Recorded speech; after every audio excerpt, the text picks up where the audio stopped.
New video time. Guys, I am Yard Offside FM, and it is very nice to see you again. This is episode 3 of Giants of Istanbul, my Football Manager 2017 Let's Play series as Galatasaray in the Turkish Super League.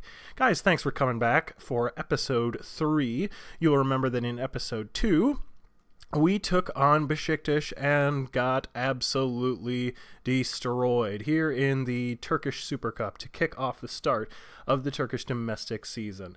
That was not a good performance, to say the least, guys. However, things have gotten a little bit better since, and we're going to go over the results talking about it. We took on Inter Milan, in the final friendly of the year. And guys, I was very pessimistic. Having come off that Besiktas result, I was thoroughly expecting that Inter, one of the great teams in European football, although granted they have been rather off the pace in the last few years, I really expected them to absolutely blow us away. But guys, Yasin Öztekin in the first minute put us ahead. We then conceded a penalty in the 13th minute, bringing us back to earth, and Fernando Muslera scored a shocking own goal in the 44th minute. I'm not sure it's going to bring up the replay of that goal. No, it's not. That's okay, though, guys. It was horrific. You will have to take my word for it. Basically, a cross came in from the right side, and Muslera sort of just slapped it into the back of his own net. It was atrocious. I was furious. We were 2-1 down, but Ismail Ünsal, who I put in just to give him some fitness. He's a striker, not very good striker, as you can tell from looking at his attributes. But I threw him on just because I needed to give him some fitness in this Inter game.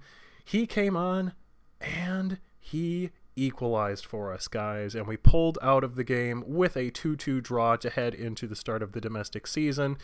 And honestly, guys, I stuck with Ismail Ünsal, and he has been fantastic. He did not score in this game here against, who did we play here? Kasim Pasha.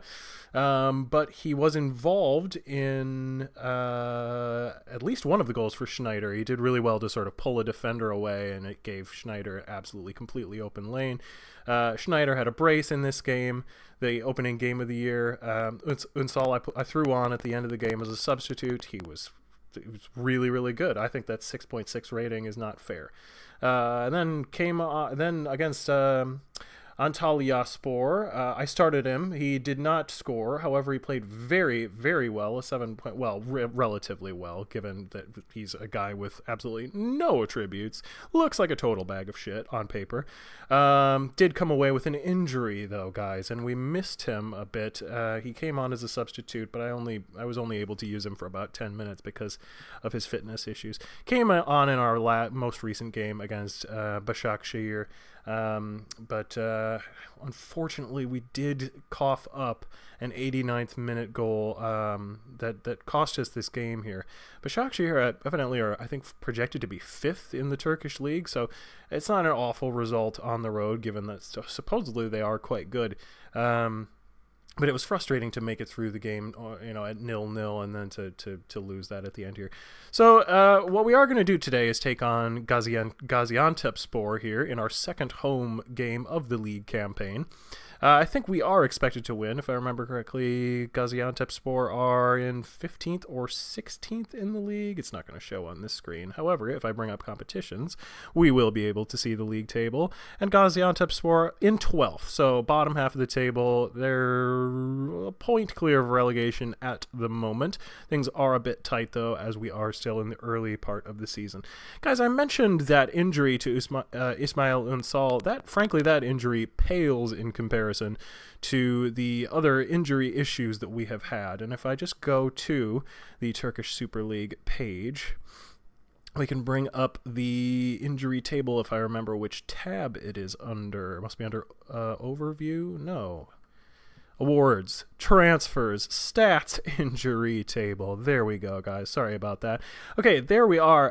Galatasaray, only 3 injuries, which is, roughly comparable to most of the other teams in the league. However, you will notice that in addition to Koray Hunter, who has been injured since the dawn of time. He's literally not been available at any point thus far in this series, guys. We have also lost Luis Pedro Cavanda and Lucas Podolski to serious injuries. Cavanda for 6 to 7 weeks, Podolski for 3 to 4 months. Guys, I told these guys to stop playing with fireworks in their bathrooms, but they went ahead and went full Mario Balotelli anyway. All these folks bringing in very expensive and incredibly dangerous pyrotechnics, playing with them on the training ground, and look at what they've done, guys. Major injuries. So that leaves our tactical situation in a bit of a hole at the moment. Cavanda, a right back, Podolski, naturally a striker, but we have been using him as a left-sided defensive winger with limited success thus far. Well, now we have holes to fill. So what I've done here is brought in Hamit Altintop on the left side, not his native formation by any stretch of the imagination, but he can sort of do a job there. Compared to the alternatives, which was to move Ramon Mota up where he's okay. I mean, we can show that there. Mota's pretty good, but then that leaves the issue of who do I play at left back? I can play Hakan, but I'm not satisfied with his rating. At left back, I would rather have Ramon Mota playing there in his native position as an inverted wing back. So I've brought in Hamit Altintop, obviously a very experienced player who hopefully will be able to do a job for us. He did play in this position for the last game, guys, because Podolski's been gone for a few weeks since prior to the international break. And he was okay. He was okay. Nothing fantastic, but he was all right. Certainly it'll be better when Podolski is back. As for Cavanda over here, we've brought Linus back. He's been playing a defensive winger. We've brought Linus back, and we're bringing in Sabri, who my assistant really likes. Sabri Sarıoğlu. I'm not a huge fan of him, to be honest, because he's I mean, as you can see, his attributes are really pretty unimpressive. He's on the older side, guys. Still has a fair bit of pace to him for a 32-year-old, but his attributes, as you can see, declining as we speak. He's certainly not a long-term solution, and I believe he is on the last year of his contract. He's one of the guys who I'll be certainly considering moving on in the January window. So speaking of moving players on, guys, we have passed the end of the summer transfer window, and I want to show you guys about 2 moves that we did make, because as you will note, 3 moves actually. As you will notice, we no longer have Nigel de Jong or Bruma in our squad, or Cenk Günen, who's our reserve goalkeeper. These are some sort of last-minute moves that we did in the transfer window, guys. Bruma, I decided to send him out on loan. He's a very good player. I think shows an incredible amount of promise for the future. But as you can see, he can only play a number of positions, only play a couple positions, and he's pretty limited in that area. And we don't use attacking wingers in our formation. We have defensive wingers. And Bruma, as you can see, he's awful. He can't do that at all. So I've decided to send him out on loan, continue to develop him as a player. He's gone to West Ham in the Premier League. They're saying they're going to use him as a backup, as a reserve type of player, and I'm willing to send him there and just see how he comes back. He is, I think, worth about £4 million. So he is one of those people who, if he comes back in really good form, sets the Premier League on fire, we could sell him hopefully for a fair bit of money. Nigel de Jong has gone on. I would have liked to have sold him for more than £1 million. Sassuolo in Italy was his ultimate destination.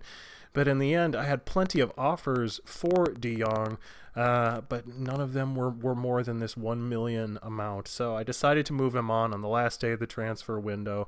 As I say, he just didn't fit into our plans. Very good as a ball-winning midfielder, as a defensive midfielder. If we move him up into central midfield, okay as a central midfielder, passable as a box-to-box midfielder. these ratings as at the roaming and deep line playmaker position, guys, that's just not good enough. It's just really a focal point of our team, central midfield, and I really want people in there who can do the job. And frankly, the people who we have in there now that Tolga Sigerci is fully fit, alongside our captain Selçuk, on these are the guys that I want to go with long term. And I just didn't see a place in the first team for Nigel de Jong, so I've moved him. And finally, guys, Cenk Günen. We'll just go back really quickly. He is our backup goalkeeper. There was a loan offer from Nice that came in for him, and I just thought, all right, let's get him out. He's certainly not going to be seeing time in front of Fernando Muslera, who's our best player. So I decided to let him go. However, guys, we do then consequently have the issue that I decided, in order to give our now second string goalkeeper some match time, I made him eligible for the U21s team, guys, because you can do that in Turkey. You can make 3 of your first team players available for your U21s team. I decided to give him some time in that U21s game, but I misread the email, guys. The U21s game was earlier today on the 17th of September, meaning he's now ineligible for the first team for this game against Gaziantepspor. So the game has gemmed in this grayed out goalkeeper who is absolutely atrocious, guys. And if we have to use him, I probably will consider using one of our defenders as a goalkeeper rather than bring in that backup goalkeeper, because he is so bad. But anyway, guys, this is our team. Muslera as usual. As I mentioned, Linus and Hamit coming into the team. Sheju, Balta, our partnership at center back. Ramo Mota remains on the left side of our defense at the inverted wing back role. As I mentioned, Sabri comes in.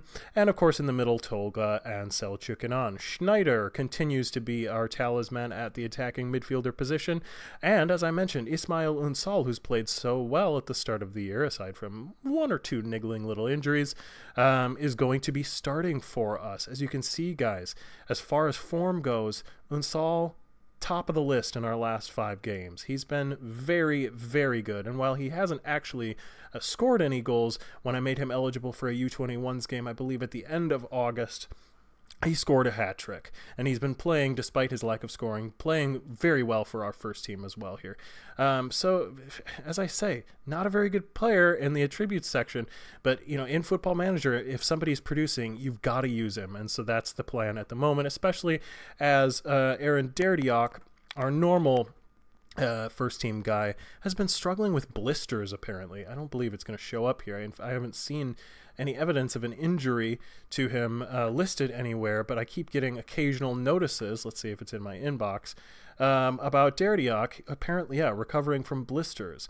And his match sharpness at 80, I will probably give him some time so I can bring that match sharpness up, but he evidently has been struggling with that, so it's a perfect opportunity to bring in this form Ünsal. I think that's all I really want to talk about, guys, aside from the fact that I have made a few very, very minor adjustments to our tactic. I've turned on float crosses, because one of the things that I think we were finding is that we weren't having enough success with crossing from those defensive wingers. So I've turned on float crosses, especially because Ünsal and also Sigborsen, another one of our strikers, they're both very tall, and so floating these balls into our tall guys really works well. I've sort of experimented with turning on hit early crosses, guys, but I'm finding that I don't particularly like the decisions that our wingers are making when they are floating in those balls too early, so I really try to use that sparingly, guys. I think that's all I want to talk about before we get into our match against Gaziantepspor, guys. So let's hit continue and get into things. As you can see, Besiktas won their game earlier today. They are unbeaten. They are top of the Turkish Super League. They've been absolutely flying since they destroyed us in the Super Cup, and it's looking like it's going to be very hard for anybody to catch up with them this season.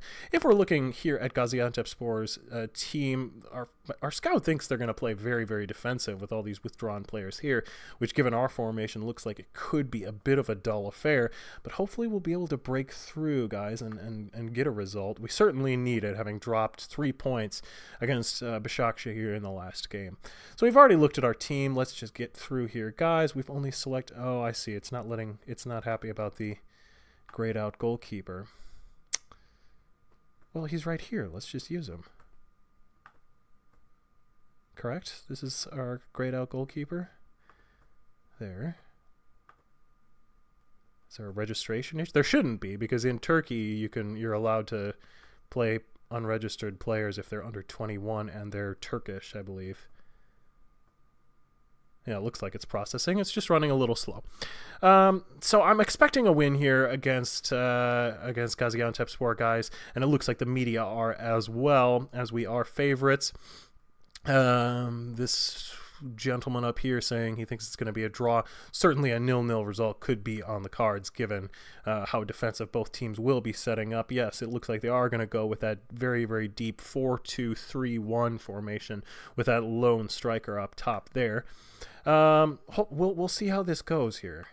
We'll see how this goes. I may need to make changes and sort of push some more people forward. I do have some options, as I mentioned earlier. Derdiak is there, Sigbor's in there, Endowan, another striker who I haven't really used thus far, guys, but he could use a bit of fitness, so he's somebody I might bring on. And Yasin Ustakin is a very capable backup as well. So let's get into our team talk here. I think we're surely considered the favorites, and so perhaps I should build that into my consideration in this team talk. We are the favorites here, so get out there and impress me. Good luck out there tonight. Do you know what? I'm actually gonna try and keep them relaxed, because we have been getting a fair number of yellows recently, and I want to make sure everybody's calm, and it has clearly not had the effect that I was hoping it would. So we're just gonna tell these guys that I have faith in them, and hope that that's good enough. So here we are getting into the game right here, guys. Schneider and Tolga get us started as the ball is played out to Sabri on the right wing. Tolga, Selçuk, brought down by Sergei Kislyak. And could we have a first-minute goal? No, we can't. It's the highlight's over. Of course. Tolga to Sabri. Sabri gets it into the middle with a slow pass. Schneider's shot is blocked.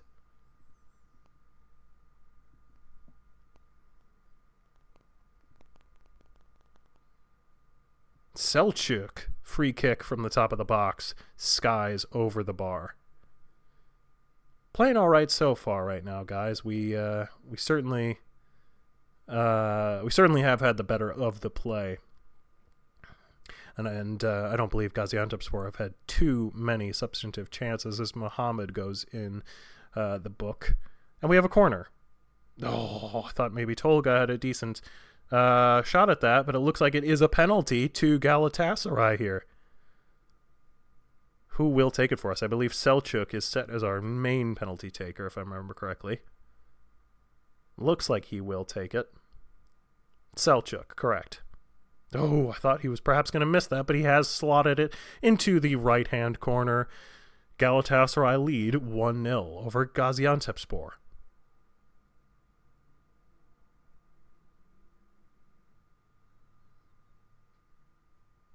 Goalkeeper trying to throw off Selçuk. Oh, look at that cheeky little penalty. Very nice finish, and it was, as I suspected, very close to that post. But he's put it in, so I don't care. He can put it wherever he likes as long as it bulges into that net.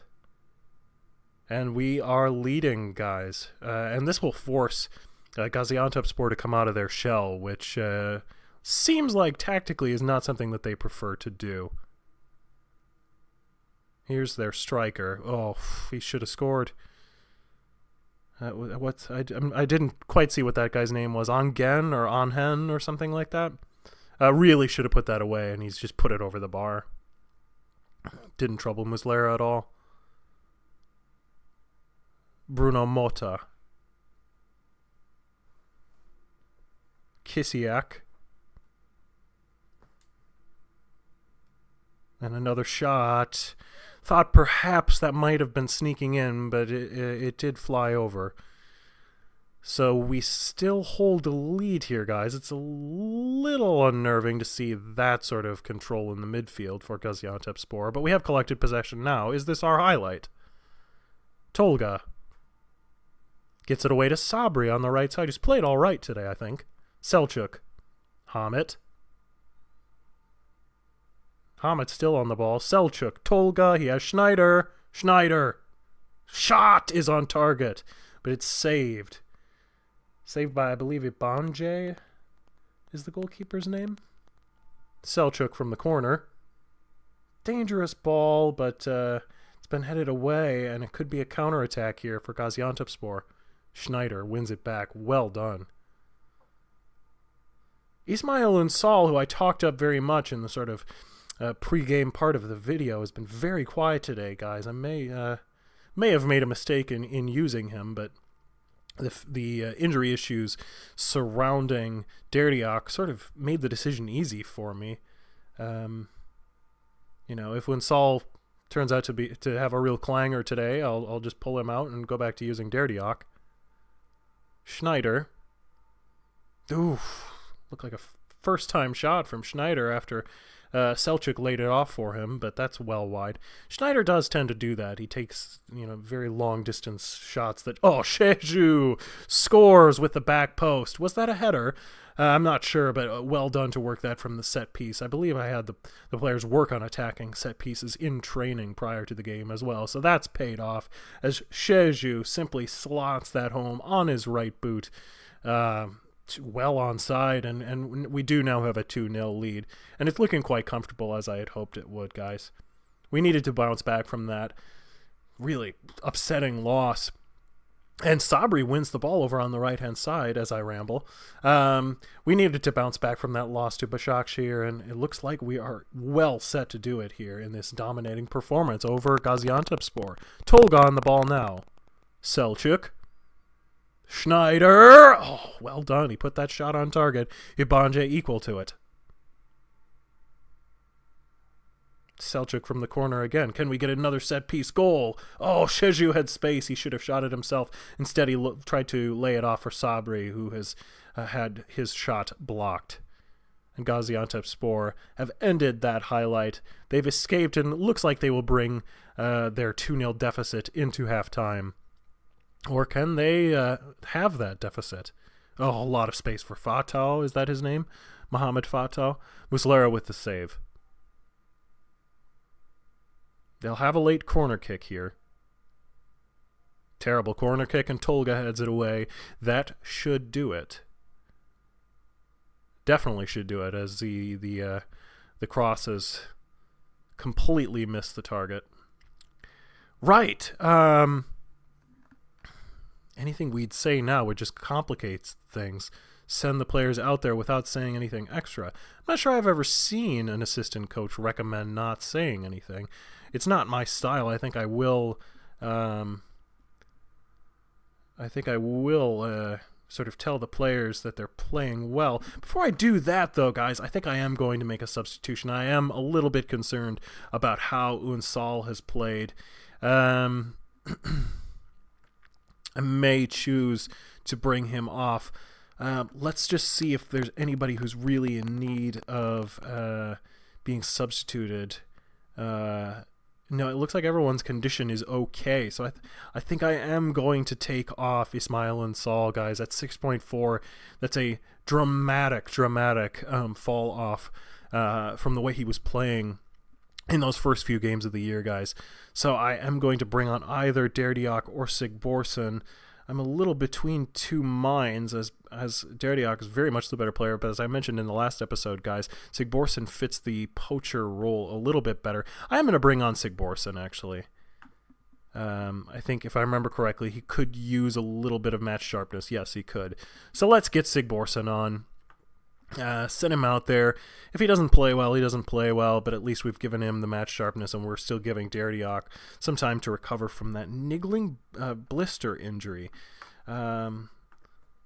which is upsetting to see. I am very happy with the way things are going. We're 2-0 up. I can't believe we would simply not acknowledge that with the players. Maybe they will switch off a little bit, but Looks like everybody's feeling great right now. So let's get the second half started and just go off and finish this game in style. Gaziantepspor will get things started. Van Hintem on the ball on Gaziantepspor's left. Now it's Bruno Motta in the middle. Schneider's chopped him down, and he may go in the book. No, he's gotten away with it.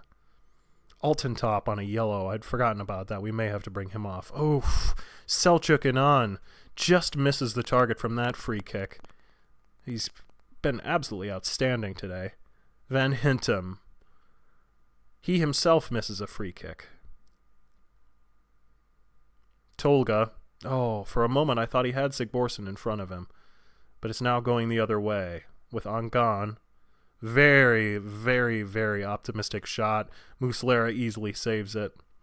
And that's the end of that highlight. Selçuk to Tolga. Selçuk. Selçuk still. Schneider, long distance shot is saved.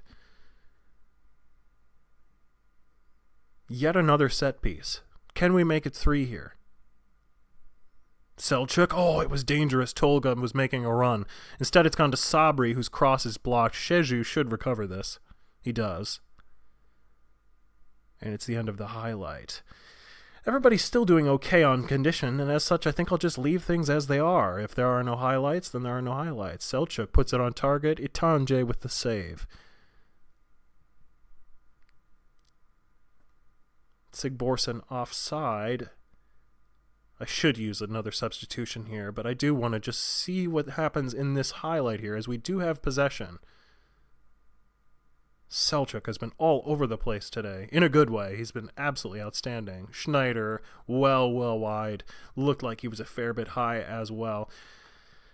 It's one of the irritating things about Schneider as a player.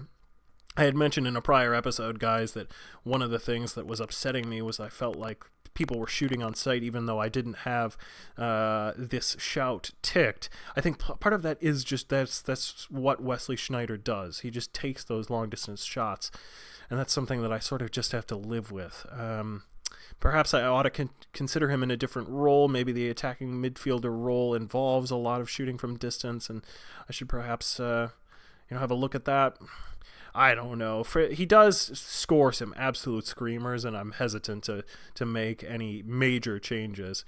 But talking of Schneider, he's not been poor at a 6.7, but he hasn't really been at the races, and I think I'm going to consider sitting him in favor of Yassine Istakin, who is a inconsistent player, very streaky. Sometimes he can play incredibly well.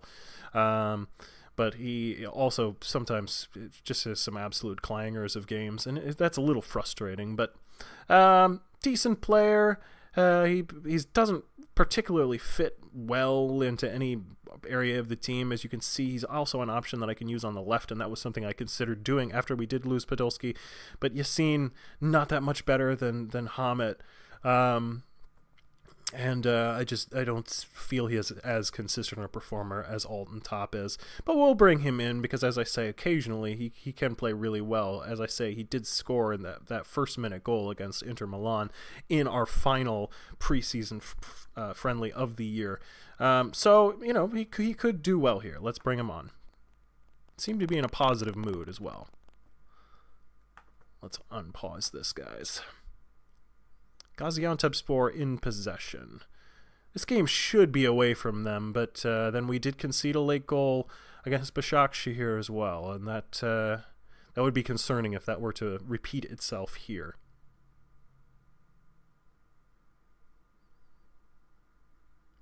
Holding possession on the right side of their formation now. Kisiak, Bruno Motta. Selçuk should have dispossessed him. Instead, it goes to Gilas, that is his name. His shot is well blocked away by Muslera.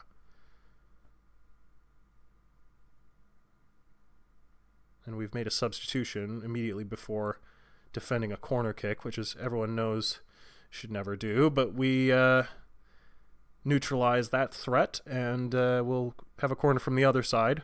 Sabri heads that away. Musa will collect. Danger still. Selçuk heads that away. Still with danger. And Gilas has fouled, I believe that's Sheju. No, that was Balta. And that's the end of that highlight, guys. we are still 2 goals to the good here. Bruno Motta now in the book. I should think about using my last substitution, but I'm concerned about any late injuries. All FM players know you use that last substitution too early, and all of a sudden, that's exactly when all your players decide to go and get themselves injured, and then you're playing short a man, guys. The most infuriating thing. I think, as we are in the 84th minute here, though, I am going to make this final substitution here. I don't think I want to bring off Inan just because he's been absolutely outstanding today. So is Tolga. I'm really hesitant to take off any of these guys. Sabri, I don't really have any other options. You know what? I may not use that last substitution. Let's just let things play. Yes, discard all my changes. We may not use it just because the team is playing well at the moment. I don't see any reason to bring off any of the players who are really low on condition, as Tolga Sigurci is put in the book for rough play, presumably. Let's just see things out. We'll use it in stoppage time if we need to. El Yasa goes in the book for Gaziantepspor. Selçuk misses by quite a distance.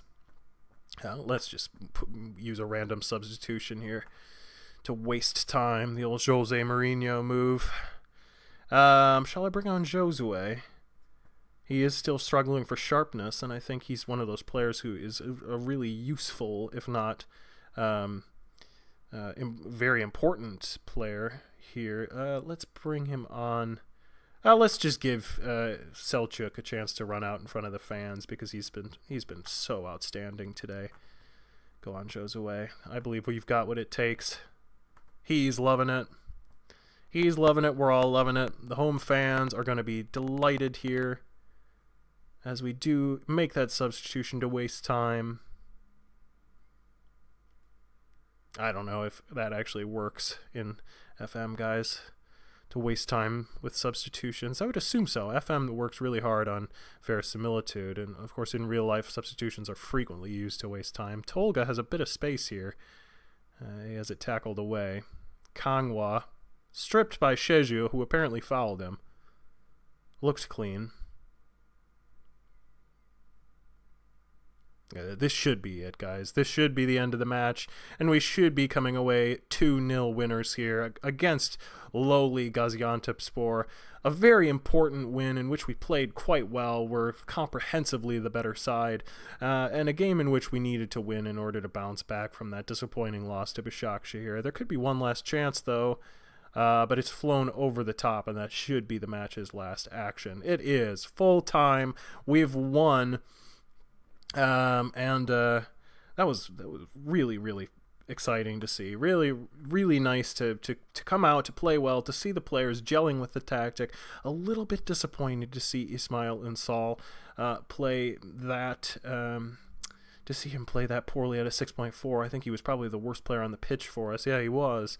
But that's how it goes. You do have guys go on runs of really strong form, and then they just seem to fall out of it, and you just have to accept that the good times are over. But that's all right. We'll bring Derdiak back in. Sigborsson, let's see what was his overall match rating for the game. 6.3. He was also quite poor. So this is really, I think, a statement to us that we need to bring Aaron Derdiak back on. If he is struggling with match sharpness, which he appears to be by just a tiny, tiny bit, we'll get that worked back up. I was pleased with that result overall. We played very well today. Well, certainly not that. The players always hate when you tell them, why can't you perform consistently? Seems like a simple request. Players, please conform consistently. Oh, we can't do that. That's an outrageous thing to tell us to do. How could you? I don't know, guys. But at any rate, they have loved that team talk that I've given. Just calmly told them that was a good win for us. Everybody's happy about that result. This is the first game in a long time, actually, that we have had more shots and more shots on target than the other team. That's something we've struggled with. We've won games, but then had fewer shots. We've just been more clinical at finishing than the other team. We do trail in possession, which is another frequent thing. Not surprised to see that. Gaziantepspor committing a lot of fouls today. I think the way we play does invite teams to foul us a fair bit, and I think it's because I have run at defense turned on, so our more skillful dribblers will sort of run at their defense, and that sort of approach really invites fouls, which I'm fine with because Selçuk is a reasonably good set-piece specialist. So yeah, guys, let's just have a look at the table and see how we are doing. We've moved back up to third, which is where we were before we lost to Başakşehir in the last week. We do have some teams below us with a game in hand, including Başakşehir and Alanyaspor. But for now, at least, guys, we are back up into third, which is good to see because, as you can see, Beşiktaş and Fenerbahçe really are not making any mistakes so far. So let's look ahead. We do have matches against aforementioned Fenerbahçe and Beşiktaş coming up in a while. In between them, we have a Turkish third-round cup fixture. As you can see, we don't know who we're going to be playing yet in that game. It should be a lower division team that we can field a weaker strength side against, especially given the excellent opposition that we have to play on either side of that cup tie. But leading up to then, we have Konyaspor, Bursaspor, and Kayserispor, none of whom are particularly exciting teams. So hopefully we can continue. We can turn this result against Gaziantepspor into a run of good form leading up into those really, really critical derbies. Coming up in late October. So that's where we're going to leave it for here, guys. Thank you very much for watching. I was very, very happy to get that good result, to get back to our winning ways, and hopefully we can continue to do that with this save. I am enjoying this save a fair bit, guys. I'm not sure if it's a save that I'll be doing in the very long term, because I do have a more long-term save that I sort of have planned for the works. It involves a fairly significant amount of editor work that I'll have to do, and it also will involve downloading Clausen's World Mega Pack, which, if you guys aren't familiar with, is an absolutely outstanding tool that Clausen puts a lot of work into completely at personal expense, I guess. So it's really something that I encourage you to go and work on and support, because he works very hard to sort of create verisimilitude with all these tiny little leagues across the world, and it's really fun and really awesome to see. So anyway, just want to plug him really quick, but thank you for watching this episode 3 of the Giants of Istanbul, guys. Please come back for the next episode. That is it for today. Please like, please subscribe, and please come back for episode 4 of Galatasaray, Giants of Istanbul.